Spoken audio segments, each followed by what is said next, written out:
Welcome back to New Rockstars. I'm Erik Voss, and Obi-Wan Kenobi on Disney Plus just confirmed a major figure from Star Wars lore is coming, Jedi Master Quinlan Vos. And as I told Uncle Dryden Vos, all Star Wars bosses are bound to celebrate each other, so welcome back, Uncle Quinlan. As an Order 66 survivor, smuggling Force-sensitive younglings to safety, several clues from Quinlan's mysterious yearbook quote to Cat's tweets to why this series opened with Order 66 other than to trigger us, are now pointing in an interesting direction that we may now finally get an answer to who saved Grogu from the Jedi Temple, and was it someone from the Vos family? A reminder that Quinlan Vos was a Jedi Master who first came up during the prequel era. In Phantom Menace and Mos Espa on Tatooine, there was an unnamed background character with yellow face paint whom fans became obsessed with, so Lucasfilm's story team gave him a fuller background and name Quinlan Vos. In the Republic comics from Dark Horse, storylines are now considered non-canon, but George Lucas liked Quinlan Vos so much that he planned to include him in Revenge of the Sith in the Battle of Kashyyyk. He was going to be riding a Republic tank and get an awesome move, but this scene was never shot, and Lucas's script reduced Quinlan down to just one line.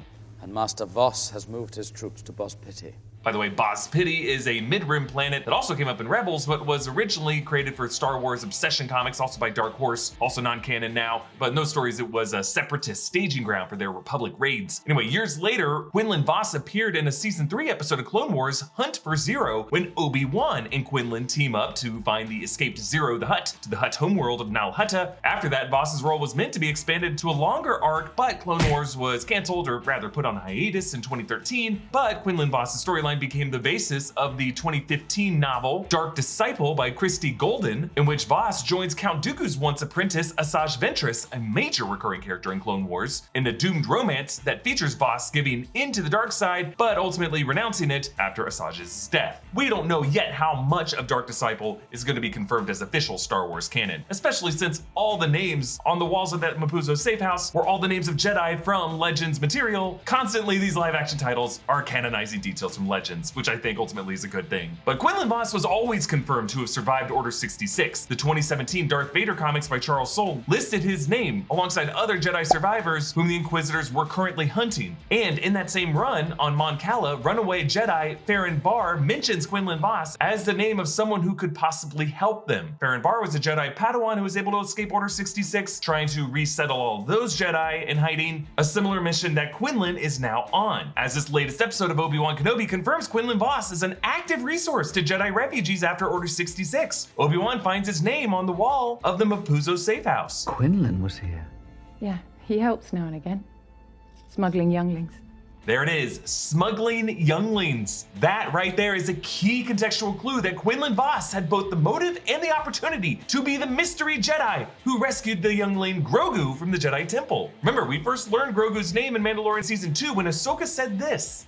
Many masters trained him over the years. At the end of the Clone Wars, when the Empire rose to power, he was hidden. Someone took him from the temple.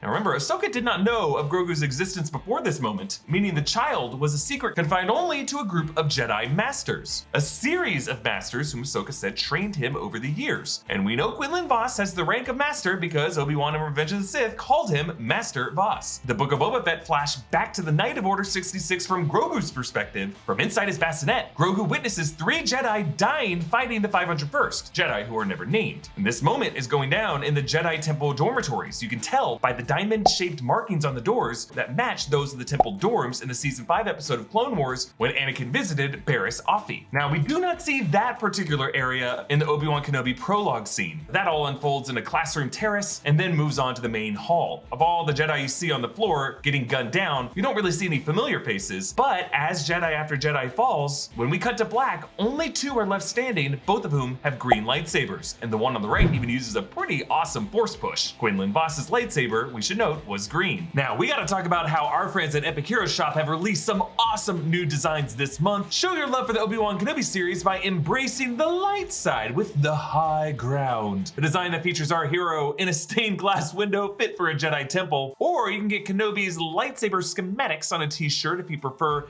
an elegant weapon for a more civilized age. They've also dropped a Pride collection, so you can celebrate Pride and your fandom all month long. Wear one to your next Pride parade or party. And if you've been binging Stranger Things like the rest of the world, then you will love Tales from the Multiverse #3, Uncanny Things. 11 isn't the only one with superpowers in this X-Men Stranger Things crossover. And the best part is they're having a flash sale this week on their summer collection. So go to epicheroshop.com for 10% off all these designs with the promo code SUM10, SUM10. I just really enjoy all the nerdy designs that they're rolling out this summer over at Epic Hero, and I know you will too. These quality shirts will have you feeling cool and comfortable all summer long. Shop all these designs and even more over at epicheroshop.com. And now, as we're halfway through this season, we have met pretty much everyone in the main cast with 2 exceptions, O'Shea Jackson Jr. and Maya Erskine. No details have been announced yet for either of their characters, but as of this taping, as we've only seen the first 3 episodes, I can recall when I attended Star Wars Celebration last week and made my way to the seat for the screenings of the first 2 episodes of Obi-Wan Kenobi, I was able to pass the VIP area where I definitely saw O'Shea Jackson Jr. seated, and while I would have loved for the guy to point at me and say, "Boss," leaving me to wonder how many S's he pronounced, the guy was at least there, leading me to believe he's playing some significant character, and Jackson is credited for episodes 4, 5, and 6, so it stands to reason he's gonna be playing someone important who joins Obi-Wan as Obi-Wan navigates this path for Jedi refugees throughout the rest of the season. And in recent days, as the Obi-Wan Kenobi cast and crew have had to come to the defense of co-star Moses Ingram against some garbage some trolls have been sending her, O'Shea Jackson Jr. tweeted a joke about James Earl Jones voicing Darth Vader, and then, quote, "They are gonna love finding out what my character does." If O'Shea Jackson Jr. is playing Quinlan Vos, and as of now, that's still an if,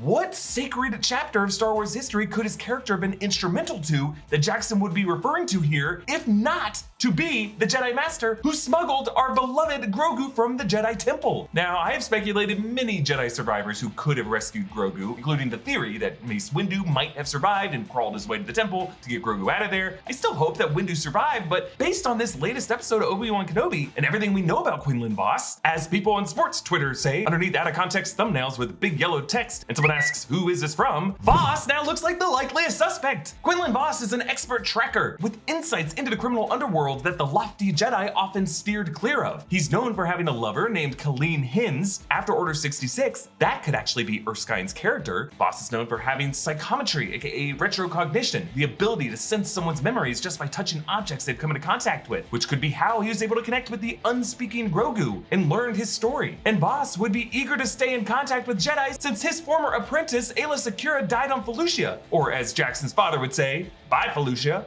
I'm sorry, I had to. In this episode, Obi-Wan Kenobi, Tala explains how the Empire is still kidnapping Force-sensitive kids, and that sounds like the same kind of Imperial plot that led to Dr. Pershing and Moff Gideon wanting Grogu in The Mandalorian. And I'll leave you with Quinlan's quote. He says, "Only when the eyes are closed can you truly see." See what? The way. Way capitalized. Grogu spent years hiding in that bassinet, its hood closed off from the ward, in darkness. As Ahsoka said, everything after Grogu left the temple was in darkness. That darkness could be the way that Quinlan now describes. A way that, ironically, will lead Grogu to joining the Mandalorian Din Djarin, who preaches, "This is the way." Let me know your thoughts on this theory, and go easy on me if you're watching this weeks after I posted it and I'm completely wrong. You gotta admit, halfway through the season, seemed like a pretty good theory, right? Follow me on Instagram and Twitter at EA Voss, follow New Rockstars, subscribe to New Rockstars for more analysis of everything you love. Thanks for watching, bye.